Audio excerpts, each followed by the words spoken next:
When I was a kid, we moved to a different city. My parents separated and my mom took us, me and my sister Kate, to a flat she found thanks to her workmate Karen. They were good friends from work, and when Mom explained about her problems to find a home, Karen told her about an empty small house near their place. It was a little bit far from the city, but Karen convinced her, saying her husband took her to work every day and she could join too. So, me, 12 at that time, and my sister 16 went to that neighborhood where we didn't know anyone and had to change school. We moved just the day after we finished our school year. After unpacking things and having a rest, Mom took us, Kate and me, to meet her friend Karen and her family. She was married with 2 children. Sandra was 16 like my sister and Bob was 14, so we engaged soon quite well. The girls went to Sandra's room and me and Bob were playing frisbee outside. It was good to have a friend after all, even if he was a little older than me, starting his teen years, and he was probably thinking about me as a little boy. We spent the whole day there. At evening, Kate and Sandra went to the movies with some friends while the boys stayed at home. Karen prepared some burgers and we ate them and watched TV with Mom and Karen's husband. We stayed until the girls went back home. Kate was so excited. She met Sandra's friends and they all made plans for the ball that was going to be the next weekend for the end of the school course. Mom, Sandra said I could join her in the ball, Kate said. Oh, yes, said Karen. It's the beginning of summer party. Every year, the students from last courses have a ball and the younger ones have a costume party at the afternoon. It's the first ball for Sandra, so she's so excited about getting ready. As Kate does, said Mom, smiling. Oh, Mom, please, can I go? I'm sorry, dear, but you know next Saturday I have to arrange things with our old flat and we'll stay all day in the city, and I want you to stay at home with your brother. But Mom, my sister protested. I'm sorry, honey. I'm sure there will be more chances for ball. You can leave them with us if you need Monica. I'm sure Kate will enjoy the ball with Sandra. And Gabriel, this was me, could go to the costume party with Bob. They can stay here and you can take them after the ball when you come back from the city. Please, Mom, pleaded Kate. Are you sure it's not a problem for you to keep 2 teenagers at home for a day? Mom asked. Of course not. It'll be fun to have them at home and get them ready, and they will be at the ball and the costume party in the evening anyway. It's a lot of work. We'll have to get a dress for Kate and something for Gabriel to dress up. We can go shopping one day this week for the dress. We have to make some arrangements to Sandra's dress too. And I'm sure we can find something for Gabriel to wear to the party. Bob is going as John Travolta in Grease. And Gabriel could go as Olivia Newton-John, shouted Kate. I'm sure Kate didn't have any second intention when she said that. She was so eager to be allowed for the ball that was just thinking a solution over any problem that could deprive her to go. But that provoked everyone's laugh. I'm not sure Gabriel will enjoy going to the party as Olivia Newton-John, said Mom, still laughing. Well, said Karen. I'm sure he wouldn't be the only one. Every year some boys come to the party in girls' costumes. And it'll definitely be easier to find something for him to dress up that way. Sandra's closet is full of clothes and leftovers. Mom looked at me with a grin and asked me if I would like to go to the costume party. I wasn't thinking at that time about the party or even the proposed costume, but I suddenly felt everybody was expecting me to do that. With the exception of Kate's husband, who was browsing the paper, everyone else was staring at me. Karen and her daughter Sandra had the same kind of smile that Mom, Bob was pretending he didn't mind, like if that was just a girl's silliness, but was definitely curious about my answer, and Kate was looking at me with a face that said please say yes. I look at Kate and thought this thing was important for her and I wouldn't want to disappoint her. So, I answer affirmatively to the question. Yes, Mom, I would like to go to the costume party with Bob. Mom and Karen smiled, while Sandra clapped her hands and Kate came to me to give me a big hug and kiss. Thanks, Gabriel, I own you one. Well, then it looks like John Travolta will have his Olivia for the party, said Bob's mom with a big smile. And we'll have to make sure she's a pretty one, Sandra said laughing. Everybody was happy with my answer. Even Bob looked he would like to have a partner for the party. I was glad that my sister could attend the ball that looked so important to her, but I felt slightly uncomfortable for the attention received. I accepted to go to the party for Kate but didn't even think about proposing another costume, and just after my answer I started to feel embarrassed thinking that I would have to dress up as a girl. So when the subject changed, the girls started to gossip themselves and the rest of us went back for a TV show. I felt a little bit better, and some time later I was laughing myself at TV and totally forgot about the party and the costume. It wasn't until a few days later when Mom talked again about the party. Karen told me she arranged with a lady to fix Sandra's dress and she might have something else for you too, said to my sister. Then, addressing to me with her wider smile, she said, and Sandra told me she found some clothes that should suit you nice for your dressing as Olivia. I felt curious about what she might think suitable for me.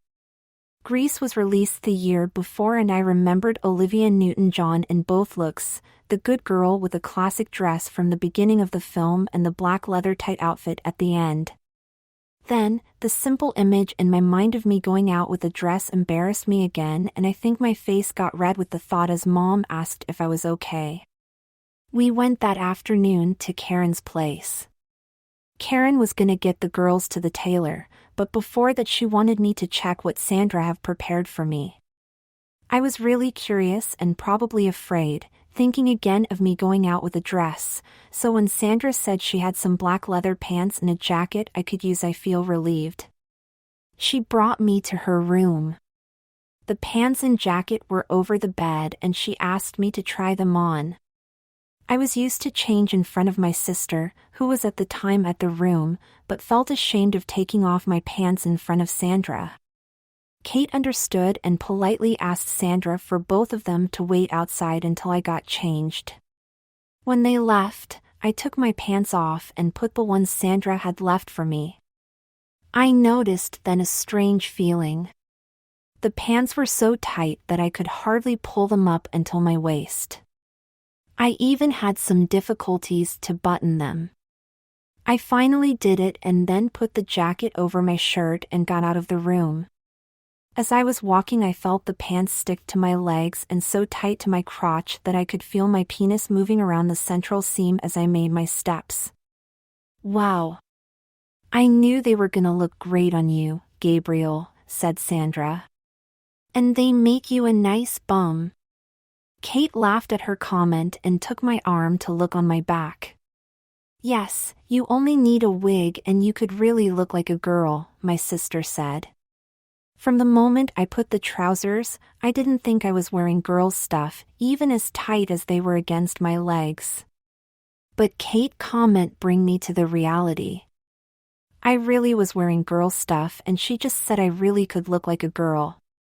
Then, the mothers came up. Let me see, said Mom. They look well on you, honey. He needs to get a wig, repeated Kate. And a black top, as Olivia in the film, reminded Sandra. We can go later for top, Mom answered. But for the wig? I don't know. There's a costume shop not far from here. We can surely find a cheap wig there before the weekend, said Karen. But it has to be curly blonde, like Olivia's hair, said Kate. Don't worry, dear, and sure they will have something like that. Gabriel, you can just stay here with Bob and the girls will go to the tailor. I noticed in Sandra's mom's comment that, even if I was wearing her daughter clothes, that didn't make me a girl at all. In that moment, Bob came out from his room and saw me in his sister's pants and jacket. He said nothing about it, but asked if I would like to play some ball outside. I think it's better you both stay at the house, honey, his mother said. We'll be back in a couple of hours and we'll have dinner. So, Bob and me stayed there watching TV and looking at some comics he had. During all this time, I didn't think about changing back to my clothes. I stayed there with Sandra's pants and, although I could all the time feel their tightness, I got soon used to them. The girls and our mothers came a little bit late. Looks like it was difficult for the girls to choose the proper dress and arrangements. We had a fast dinner there and went home after I finally changed to my jeans. The next day, Mom showed me a black sleeveless top she bought for me. Kate said it was lovely and she would use it herself after the party. Finally, Saturday arrived. Mom brought us to Karen's and left for the city saying she hoped she could finish early and arrive on time to see us in costume. The party was at the afternoon, so after lunch we started to prepare. Kate and Sandra were really stressed and they made Karen stressed too. She said it would be better for the kids to change first and bring us to the party, so the girls could stay more time to prepare themselves for the ball which was going to be held later. Sandra bring me to her room again and gave me her pants and jacket. I brought the top Mom bought for me. This time they didn't bother to leave the room, so I guessed I had to change in front of them. I took my trousers off and put Sandra's. Then, when I removed my t-shirt, Sandra asked me to wait a little bit. She opened a drawer in her closet and took something in her hands. You have to truly look like a girl, Olivia. And she showed a little bra she probably kept from her first years of Blossom, as it didn't look like the proper size for Sandra's breast anymore. I looked at her holding the bra from one of the straps and remained speechless for a moment. Until now, even if they were pretending for me to look like Olivia Newton-John in Grease, I was supposed to wear just pants, a top and a jacket, clothes that are meant for both boys and girls. Even if the pants weren't the style a boy of that time would use, I didn't feel like they made me look like a girl. But when Sandra put the bra on me and closed the hooks on my back, I really knew that was something different from the rest of clothes. It was something definitely feminine, not for its style, but for its use. It was lacy and black. I looked at my breast and checked how the bra made 2 small mounds on it, thanks to the stuffing of the cups. Kate probably understood my discomfort. Sandra, I don't think it's necessary for him to wear a bra. He's just 12, he's not supposed to need it. But we want him to look like a girl, don't we? That will make him a proper girl shape. And anyway, I was his age when started to wear bras. Sandra took the black lycra top and put it on me. She looked like she was enjoying to dress me up. After that, she took a belt and closed it around my waist and she told me to sit on the bed. She took a small bag from her table and opened it to take a brush.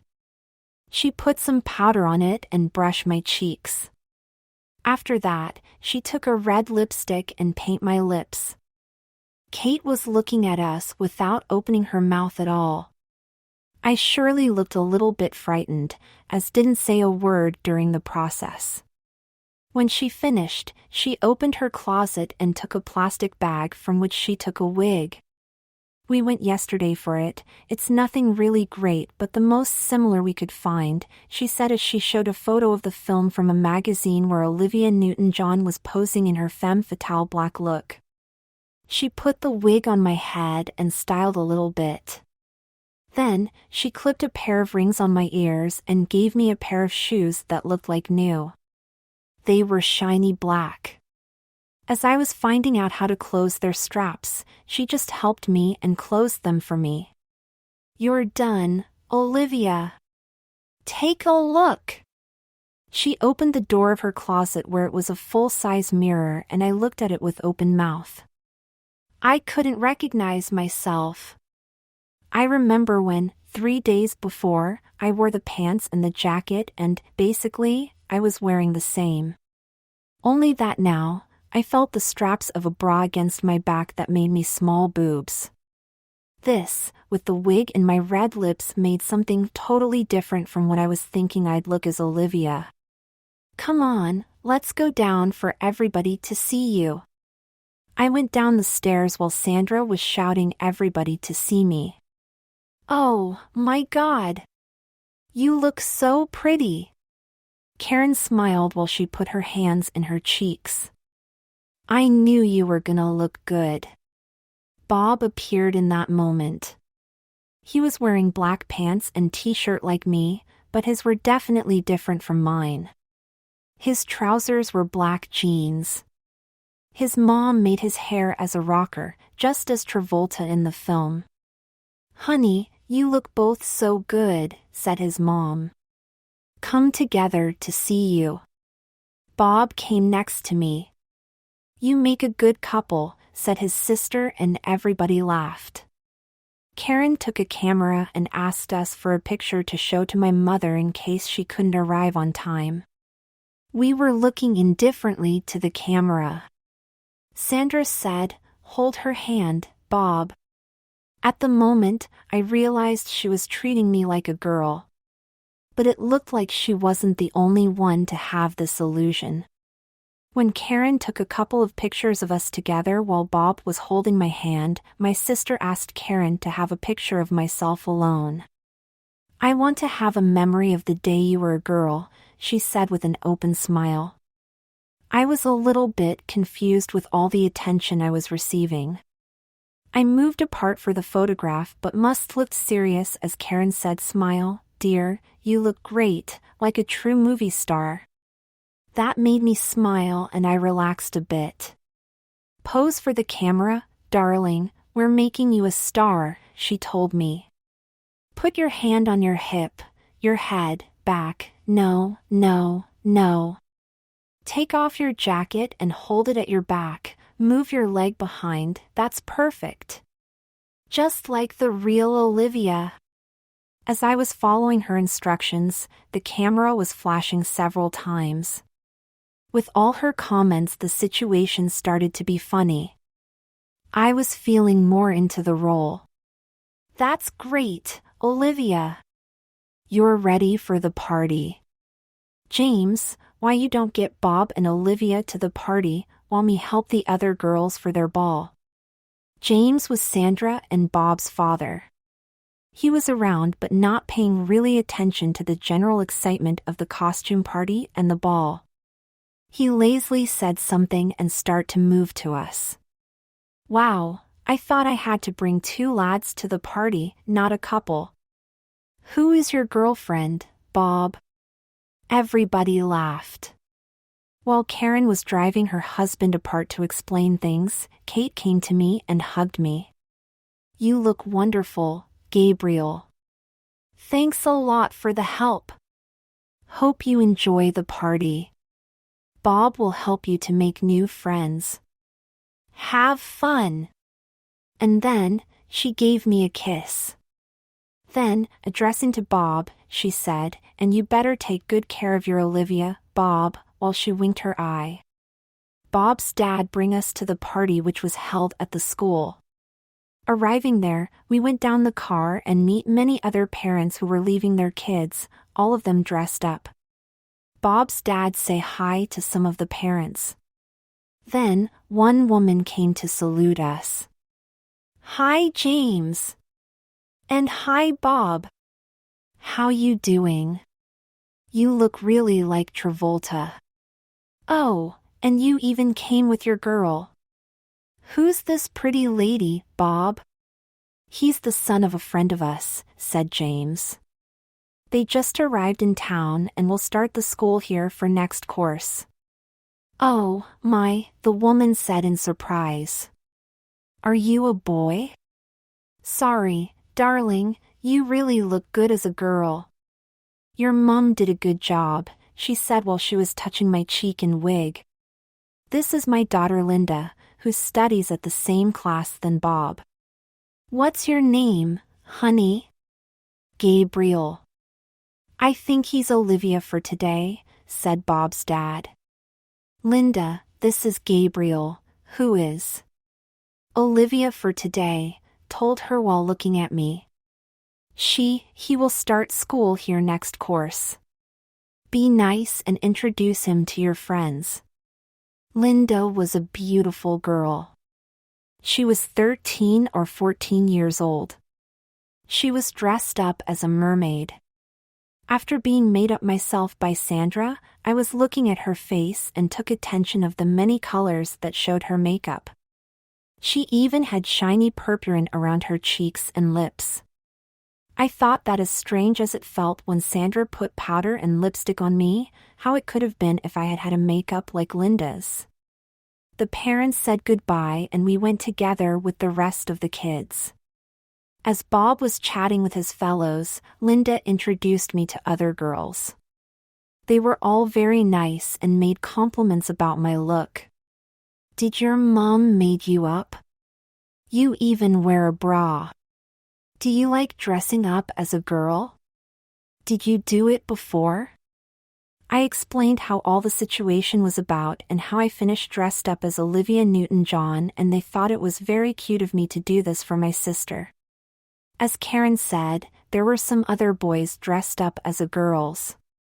Some were obvious, but some others I couldn't notice until I was told they were really boys, 'cause they knew everyone at the party, as I was the only new student.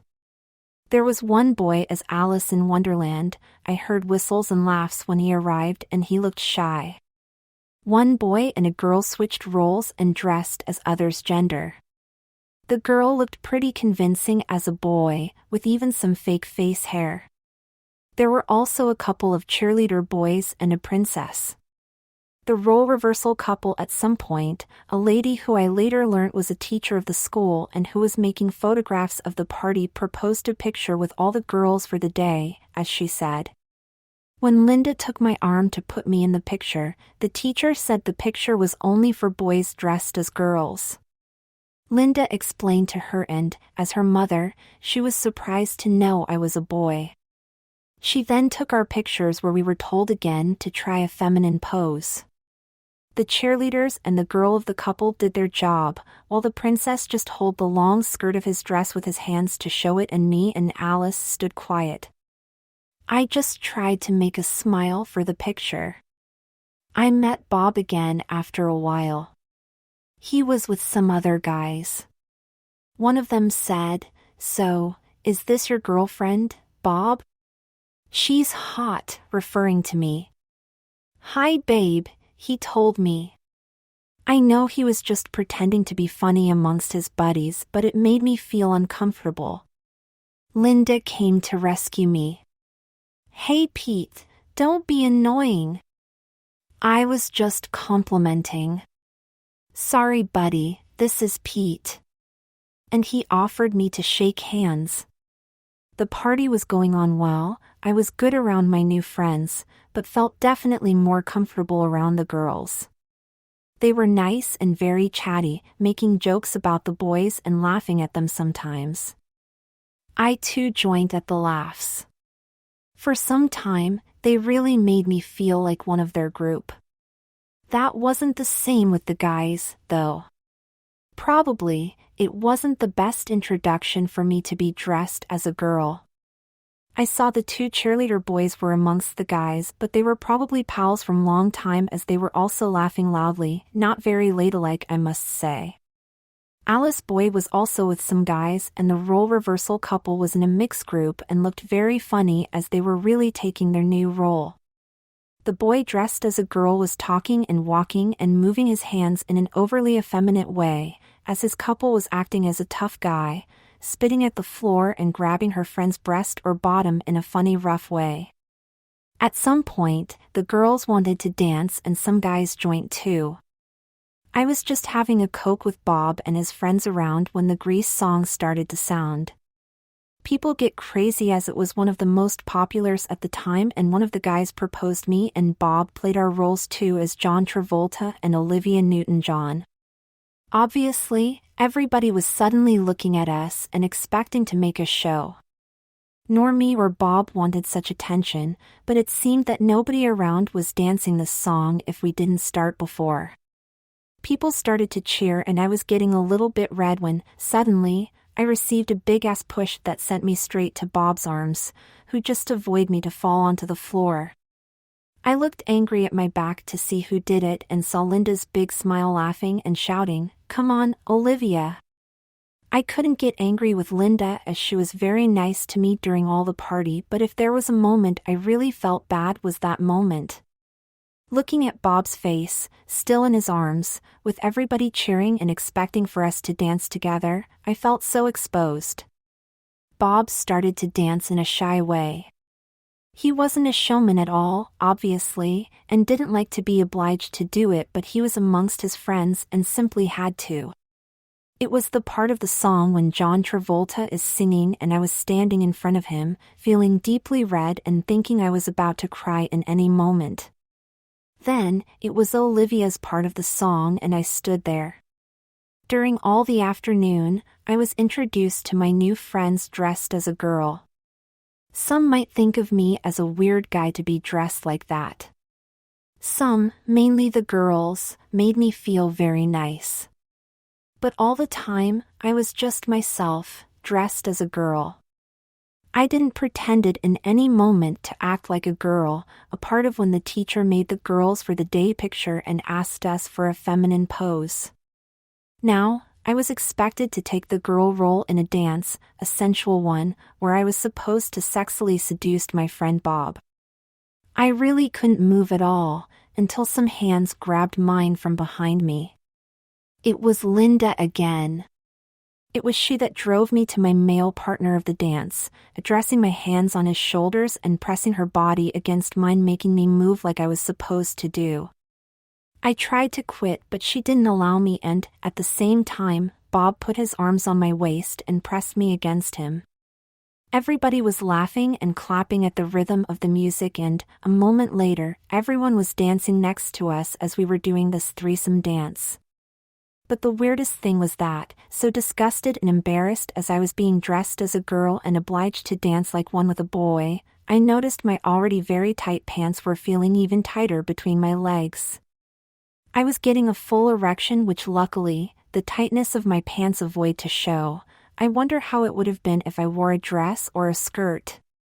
I don't know what got me excited. I never had anything with a girl before, and probably Linda's touch and drive was the cause. But I couldn't see her, just her hands. And I could see Bob's face too, who was just inches from mine, and his hands at my waist. Being pressed against Bob's body, I was starting to fear if he might notice my erection.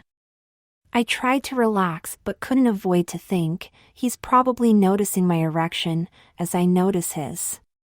OMG! He's having an erection too! I didn't want to look like I was loving to be dressed and dancing like a girl at all, but got shocked when I noticed the bulge of his also tight jeans pressing against my belly. I was avoiding to look straight to his face and just let Linda to move my hands and body while looking somewhere else. At the end, the song finished and a new one was playing. We stopped dancing, but was still between Linda and Bob. Linda was laughing crazily and said that it wasn't bad at all for my first time. Then, she freed me and Bob did the same after a couple of seconds. I was trying to hide from there and avoid my erection to be seen. I went to the toilet and got into a cabinet where, after a few seconds, I was able to pee and my erection vanished. When I went out, there was a boy dressed as Count Dracula who made a joke about me being in the wrong toilet. I went back with the girls and tried to relax dancing alone. A friend of Lisa asked me how I was feeling and if I liked the dance with Bob. I'm not sure if she was just joking or teasing me, but she, as the rest of the girls I met, was nice. I just said I was fine. Like 15 minutes later, I saw Mom and Karen entering the place. Mom was looking for me for a while until Karen found me and pointed to me. Mom came to me with a big smile. "Hi, love. I couldn't recognize you. You look so nice, honey. How was the party? Did you have fun?" "Yeah, it was fine, I guess." "Did any boy ask you for a dance?" she said mockingly. "I hope you behaved like a proper lady." Then, Bob came too. He told his mom about the dance we had to take together, and Mom was impressed that I danced with him. I would have loved to see that. Maybe he can ask you out another day. Mom. Let's go home, darling. We'll have dinner and you can get changed, then we'll go to pick Kate. I want to see if she looks as beautiful as you for her ball. Linda saw us leaving. Her mother had come too, so she came to say goodbye and introduce her mother to mine. "Hi, Monica." I was shocked when I learned she was really a boy. "You did a good job. He makes such a pretty girl. And a good dancer, too," said Linda, winking her eye. Before we said goodbye to each other, Linda told me we could meet sometime during summer now that we were friends. We arrived to Bob's home and found his dad had prepared some pizzas for us to eat, so we went straight to the table, still dressed as John Travolta and Olivia.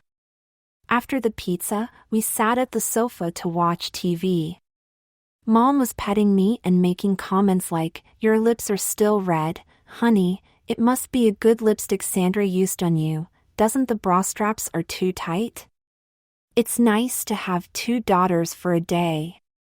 Bob went to his room to change, but Mom insisted she wanted a picture of me and my sister dressed up, so I stayed with the same clothes until we went to pick them.